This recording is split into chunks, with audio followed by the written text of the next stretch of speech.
So let's make things clear. When you start making money, no one really tells you how to spend it. There's a lot of how to get rich guide online.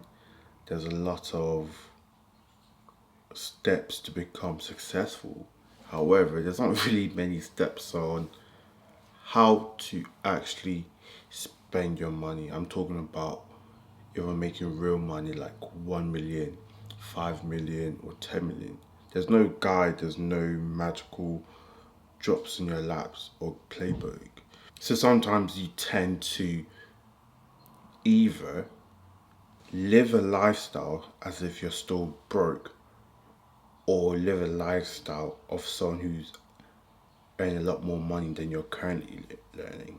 One of the joy of running a community, a very tight, vetted community of real entrepreneurs, no gurus, no crypto bros, is that you get to hear from people who are making serious money.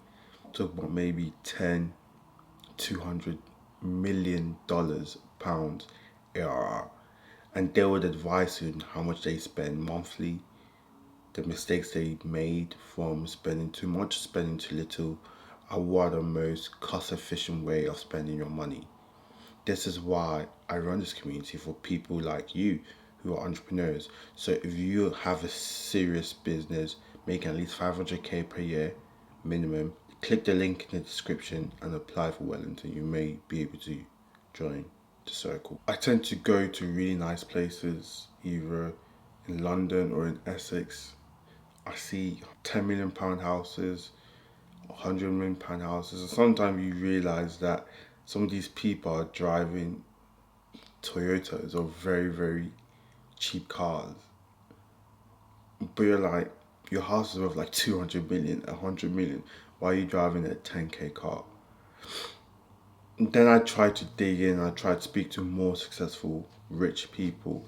I believe I have a concrete answer on why rich people spend money or why they don't spend money and how they spend their money.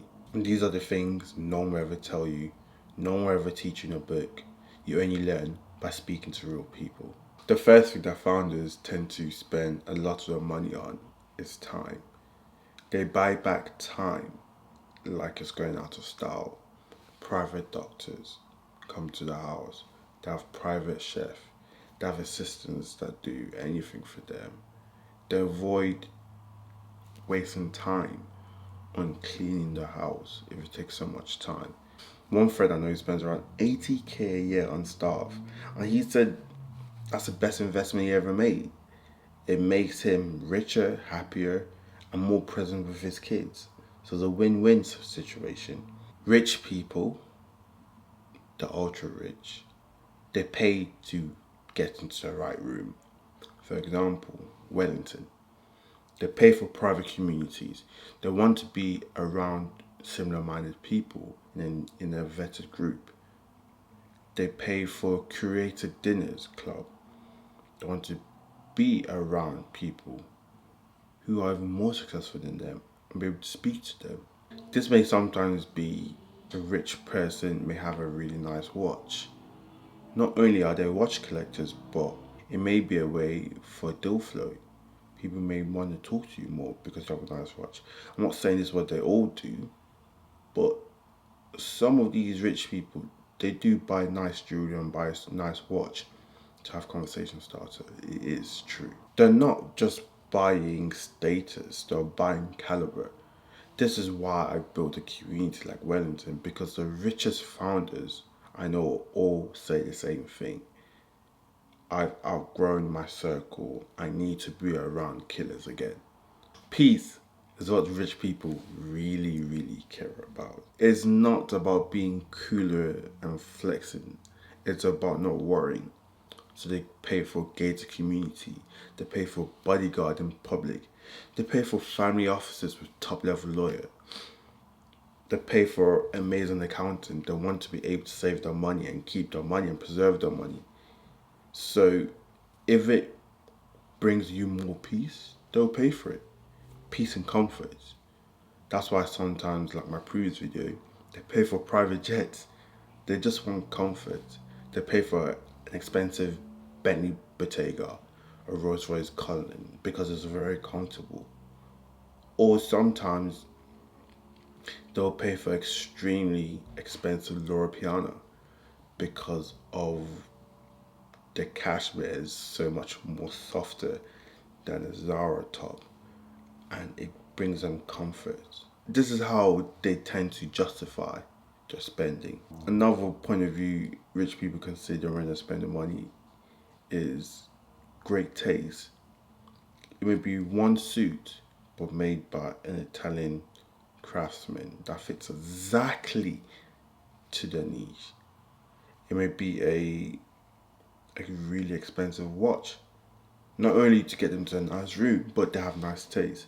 It tends to be the richer you are, your taste goes up. I don't know how, but I think you're just around more rich people. Like, I like that now. So now you have more of an expensive taste. Or now you go to a cruise that's worth 50k, or a family vacation that most people will go on TUI or EasyJet or Southwest. But now you're going on a overseas 5-star resort in the Bahamas because now your taste is better. So now I've kind of roughly explained why rich people spend the money on. These are some of the stuff rich people don't spend the money on. Always remember, disclaimer, this is just me being around successful founders, speaking to successful founders in my community, and just a little bit of research. So everything I'm saying in this video is not like this is what the Holy Bible says. No, this is just my point of view. And I'm just sharing it to you guys because some of you guys are making serious money, but you don't know what to do with your money, you don't know how to spend your money. Successful people don't try to flex hard. They're not spending money on a G63 and they're like, oh, look at my G-Wagon, or they'll buy a Rolls Royce, like, oh, look at the color of my Rolls Royce. I mean, the color of my badge. Now you guys know I'm in the Rolls Royce. They don't really have time to be flexing on people. They don't make dumb investments, so they're not gonna just drop 50k to one of their friends who said they're starting a crypto project. They don't do that. Or like, oh, let me invest in one hype beast influencer. They don't really do that.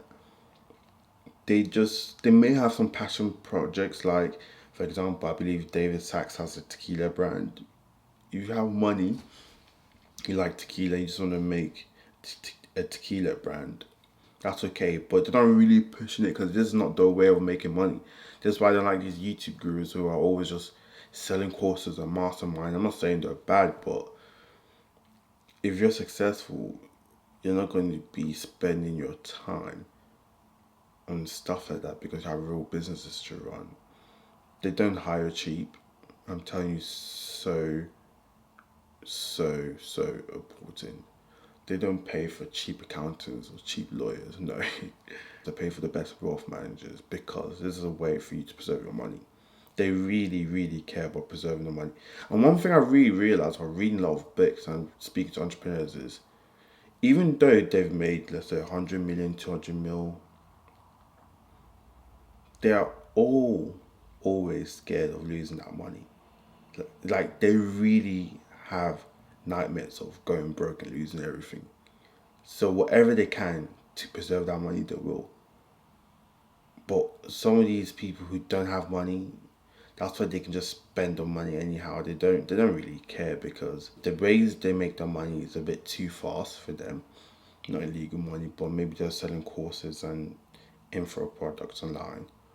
Or they don't really have any value of money because they've made money too fast from some trendy TikToks or YouTube videos.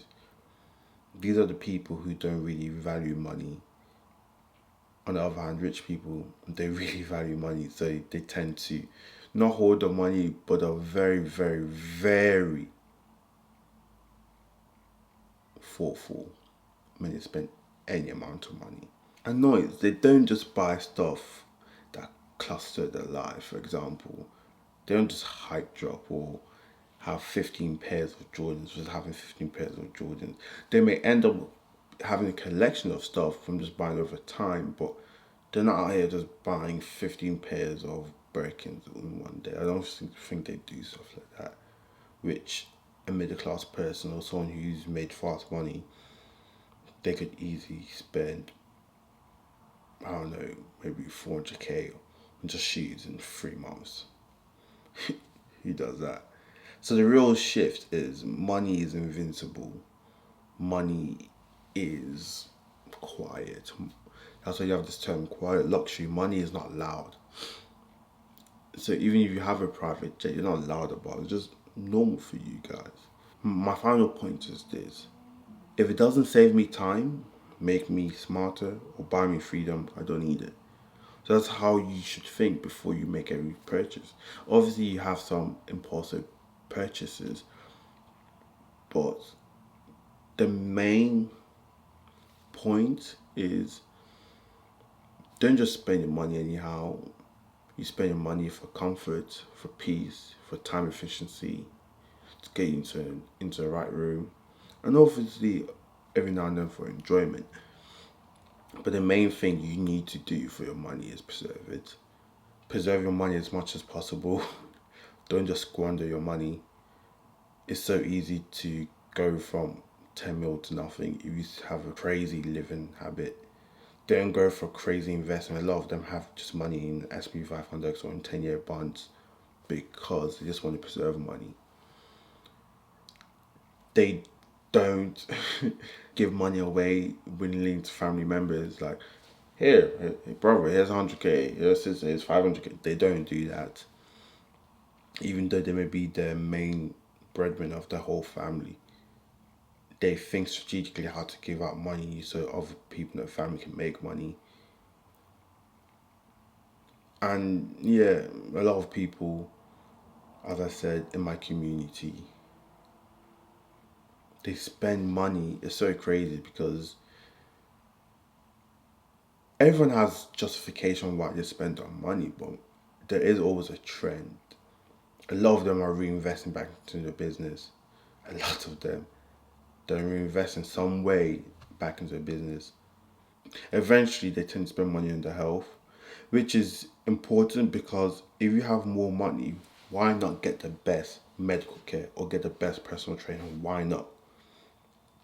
Health is wealth. So if you have a lot of money, pay for a body MOT, pay for the best recovery section. Like, these are very important stuff to spend your money on. Not just nice Audemars Piguet or Patek or Gigi Lacouche or Rolexes.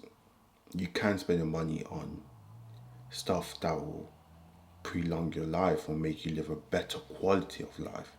If you want to listen to real people who have vast knowledge of how to spend your money and where to allocate your money to preserve your money, click the link in the description and try to apply for my community called Wellington. As I said, there's always a tight vetted community. It is hard to get into. Once you're in it, it's life changing. You'll be around serious people like you, real entrepreneurs, people who are actually successful, not just these fake gurus, and people who have a taste. You'll be able to learn from them. You'll be able to network with them. This might be a way for you to find a lifelong friend who has similar passion to you. YouTube are amazing, like really amazing at suggesting good videos for you. So any videos they suggested here, I would advise you to click them.